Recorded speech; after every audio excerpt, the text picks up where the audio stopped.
Hello everybody, welcome to this, the third video then, looking at the beginning of Blood Brothers and introducing various important aspects surrounding that. Now in this video, having looked in my previous two at the tableau and the prologue, I'm going to focus now specifically on the Marilyn Monroe song, the first song which Mrs. Johnstone sings. But before we do that, I just want to give a little bit of consideration to some of the issues around costume and staging. So, first of all then, the characters from that opening tableau that you saw in my previous video drift away. The stage, which was already dark, darkens, but now is relit much more brightly, and we hear music. And straight away, from the warmth of the lightning and the cheerfulness of the music, we see that the mood of the play has now completely shifted, because what we've actually seen is that flashback that I mentioned earlier, of something like 35 years from the end of Nicky's life to we're about to meet Mrs. Johnstone as a young girl, or at least as a late teenage girl. Few things to note then. You'll see here the sort of happiness that she has. If you look at her husband particularly, you'll note the teddy boy jacket, the shoestring tie, very much dates this at some point in the kind of 1950s. And that's sort of where we are now. So the important thing about this song then is that it introduces this main character of Mrs. Johnstone, Nicky and Edward's biological mother, who obviously will be a crucial character in the play as a whole. Now, Willie Russell is not somebody who's given to very detailed stage directions as a writer. He doesn't, in the way that some writers do, describe great details about costumes and hair colours or anything like that. He sums her character up with this one line: she is aged 30 but looks more like 50. Now that's vital, because it introduces us to a key theme in this play, that of premature aging, people who grow old before their time. And Willie Russell shows us this, particularly among the working classes, as a result of their difficult and stressful lives. We see it as a consequence of this kind of broken society that they, and by extension we, the audience, inhabit. We see it now with Mrs. Johnstone. We will see it later with Linda, who is described in a very similar way, and also with Nicky as well. They are all three of them shown to demonstrate this. So that's just something that's important to note. Now, that brings us then on to the song itself. What I'll do here is I'll talk through this a stanza at a time, and I'll give you some key points as we go along. Now, it begins then with this word, this time phrase, once. Once I had a husband. Now, a story which begins with once sends us a very clear message. We're immediately thinking this is an allusion to a fairy tale, as in once upon a time. Now, in the case of any fairy tale that Mrs. Johnstone may have been involved with, she doesn't even get past the once. She doesn't even get as far as that once upon a time. So very quickly are the fairy tale aspects of her aspirations dealt with. Well, very quickly we see that she does not have a fairy tale life at all. So, once I had a husband, you know the sort of chap. I met him at a dance and how he came on with the chat. Now, straight away then here, the tone again is quite casual and quite intimate, the way we're directly addressed with phrases like you know. It's very conversational. The way that he's characterised, the sort of chap, as if her husband is not merely one man but representative of many other presumably slightly feckless husbands that she wants to characterise for us. Again, it gives us this idea that these are not merely individual characters, but they are what we can call types. They're representative of others like them. So, goes on then, I met him at the dance and how he came on with the chat,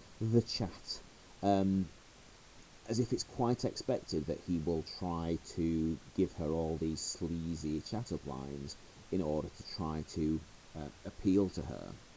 There's an awareness then from Mrs. Johnstone that this fairy tale that she'd hoped for, she is the kind of princess, he is the husband, there's an awareness then that this fairy tale did not end well.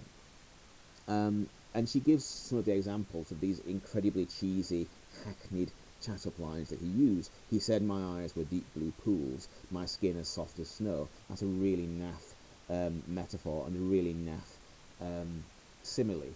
And it shows, I suppose, her naivety and her optimism, her hope as a young girl, that she is drawn in by his line. And the final line then there, he told me I was sexier than Marilyn Monroe. Now, Marilyn Monroe as a kind of a motif, that is, as a recurring symbol, is something that we will come to again and again in this play, and I've got more notes for that which you'll receive probably in my next video, I think. But there you have that sort of comparison. It's a sort of pop culture comparison. It's a comparison with the world of the cinema, which for working class people particularly is associated with the idea of escapism from their everyday lives. So it reminds us that this whole activity of going out to dances, going out to the cinema, it's about a way of escaping from your normal life.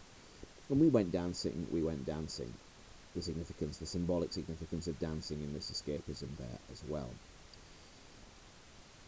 So far, it might sound superficially like a fairy tale.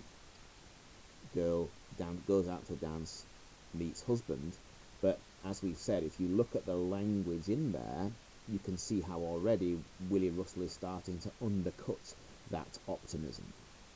In the second stanza, he carries on and says, "Then, of course, I found that I was 6 weeks overdue." She's become pregnant. But the clue there is that phrase, "of course."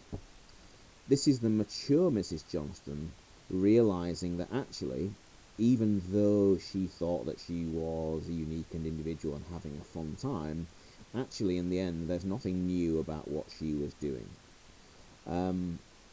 Unfortunately, she has become pregnant. And at the time that this is taking place, presumably in the early 1950s, for women, there's very little option but to marry. So straight away then we go from that early optimism now to what's almost a kind of shotgun wedding, a wedding which is almost compelled by social pressure to take place. And see, we got married at the registry, as in the registry office. So once again we see how this is moving away from the fairy tale beginning. A fairy tale wedding in a church or in a castle or something of that nature. From that to a registry office, there is something that we might describe as already pathetic. That's a B-A-T-H-E-T-I-C. There's something pathetic already about the way that youthful optimism is being crushed. We got married at the registry, and then we had a do. That is a very informal, very colloquial noun there for a party. But again, notice it's not "we had a ball," for example, which the sort of Cinderella fantasy might give for you, but it's a do. Again, it's pathetic. And similarly, you might imagine what your fantasy wedding feast might contain, but I'm assuming that it probably doesn't contain what hers does: curly salmon sandwiches. So not merely that they are simply plain fish sandwiches, but the fact they're curly, they're already stale, and they're already drying up. Incidentally, you can link that to the idea of the premature aging as well. The fact that even these sandwiches are old before their time.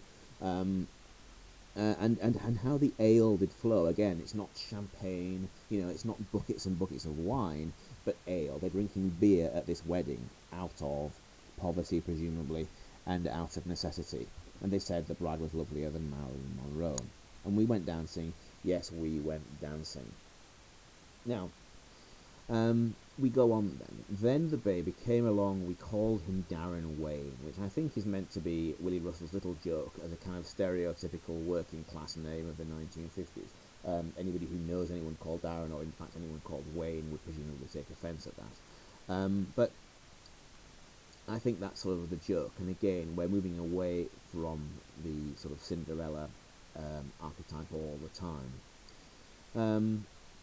Then 3 months on, I found that I was in the club again, pregnant now for a second time. And it's important then, because what Russell is showing us is a life for women at this time where they are in a sense imprisoned by their body and by their biology. Because this is a woman who obviously had appetites, who wanted to have sex, found that she was pregnant, is then forced into a wedding, pregnant, becomes pregnant again, and all this sort of early freedom and optimism is just being dissipated. And we start to see the cracks appearing in their marriage. The fact that the husband won't go with a wife he said was twice the size of Marilyn Monroe, no more dancing. And that marks the end then, doesn't it, of the happy life that, well, even if it hadn't ended previously, the happy life that she may have had. By the time as I was 25, I looked like 42, which again, you can link that back to the 30 but looks like 50 quotation I gave you before this. It's another quotation that groups with that to further emphasise the idea of the premature ageing, with 7 hungry mouths to feed and 1 more nearly due. So, at the age of 25, 7 pregnancies. Quite extraordinary. My husband, he walked out on me a month or two ago for a girl, they say, who looks a bit like Marilyn Monroe. So now, she's now gone to full-scale marital collapse, and she is now left as a single parent. And the dancing now, suddenly from the sort of first-person plural of we went dancing, it's now suddenly in the third person, they went dancing. Now, this happiness and this escape that dancing symbolises belongs to somebody else, because she is now the one who is left imprisoned in her life. A couple of other things that's worth mentioning there. We mentioned about some of the informality phrases like you know. We've talked about things like the contractions like an before. You've also got things like when you describe yourself as being in the club, expressions like that, idioms, slang expressions, meaning that she's pregnant. More notes on that later. So, there are some important formal points then that are worth identifying here. We talked when we looked at the prologue about how that can be seen as a sort of subverted form of the sonnet. Well, this here is something that is called in poetry, in poetic terms, a ballad. Now, the first thing I do need to say is that this differs from the idea of a ballad that we have as being a kind of song. That means something quite different.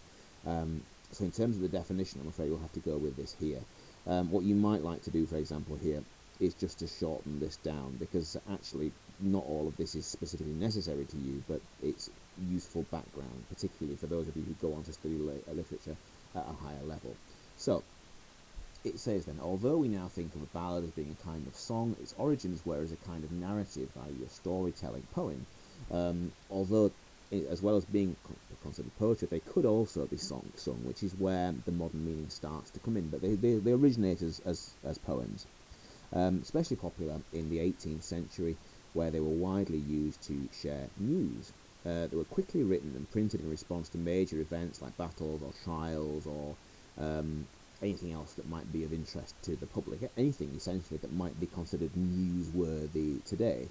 And then they were cheaply sold and distributed in broadsheet form. It's another emphasis on the kind of connection they had with news. Although in this particular case, a broadsheet newspaper takes its name from the size of the piece of paper they were sold on. And the same here.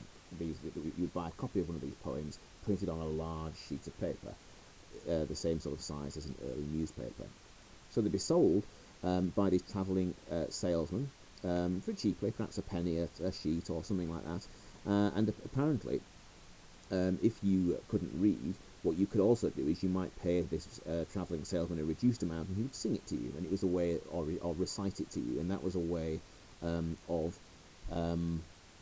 learning the news. And it's very important in a world where the vast majority of people are illiterate, cannot read and write. So they do later become more mainstream, and the ballad form is picked up by professional poets, particularly in the 19th century. Some of you may have heard a poem by Tennyson called The Charge of the Light Brigade, the ones that talks about Into the Valley of Death, Road of the 600. You might have come across that.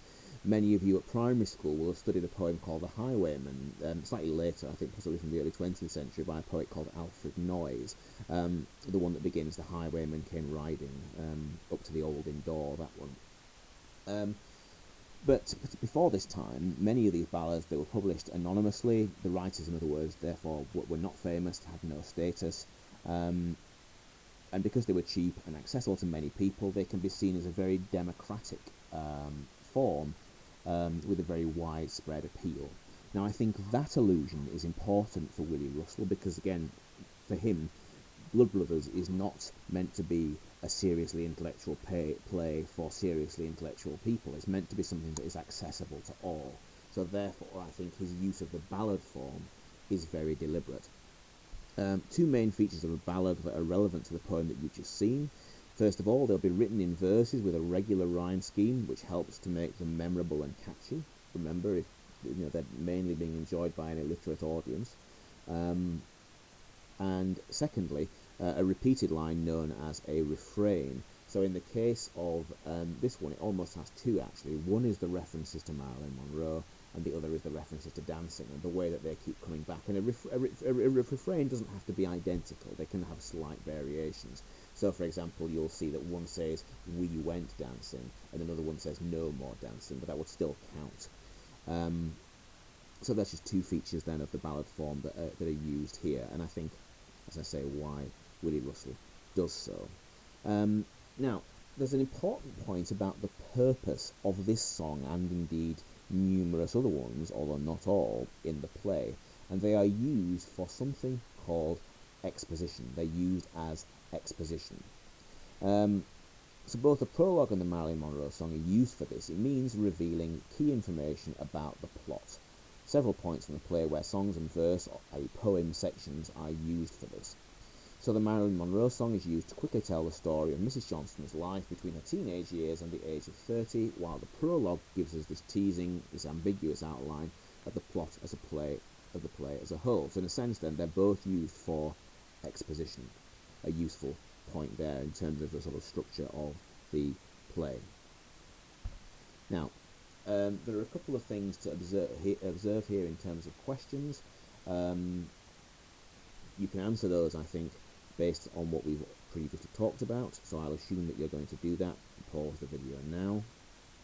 I'm assuming now that you've unpaused, so we'll move on and have a look at a few more things. Now, a little bit more about the tone then that's used, and I picked out a few phrases that I mentioned when we went through the extract. Phrases like, "You know the sort of chap," "He came on with a chat," "in the club." These informalities, these informal or these colloquial expressions. Now, particularly the third one there, "in the club," the play uses many idiomatic expressions, or idioms for short. These informal phrases that have a fixed meaning. So something like "in the club," meaning pregnant, or "kicked the bucket," meaning dead. There are lots of things. It tends to be that they're used for sort of shameful things. So, for example, on the pregnancy front, you might have things like "a bun in the oven," or for being dead, you might say something like pushing up daisies. But it's just worth noting that these are a common feature of this sort of everyday language, this approachable language that Willie Russell tries to use. And I think the first question is fairly straightforward. The second one there, how would you describe the way that Russell combines the use of these sort of literary poetic forms and the very informal language? Well, again, I think he is trying to make a claim for this play, a claim of universality. He is trying to suggest that this is a play which has relevance for everybody. This is a play for high and low. He can use the very formal, poetic diction like "My own dear son lies slain" that we saw from the prologue, in the same way that he can describe a woman as being in the club. These are plays for everyone. Now, next then, a few more questions on the subject of language. Let's see, the first one we've covered. The second one, the way that the woman's husband behaves around her. Now, for this one particularly, you might need to see the video. There are elements in here, like the way that he speaks to her, but then also what is never in the script, but you will always see in the actual performances, is they add in a couple of extra sort of cheesy lines from the husband. So, for example, at one point he'll say things like, "I think you're a bleeding cracker," which again just sort of emphasises the sort of sleazy nature of him. But it's a cliche. It's and that she falls for. Now, question 3 about Russell's attitude to it. When he says things like "of course," it just again it emphasises what we were saying about Mrs. Johnstone earlier. This idea that she realises what Russell's trying to tell us, that actually there's nothing original about her life. She's just one of many. Question 4 is quite explanatory, and the 2 key symbols, you've got dancing and Marilyn Monroe, which I'll pick up in my next video. So thank you for watching this. More to come later.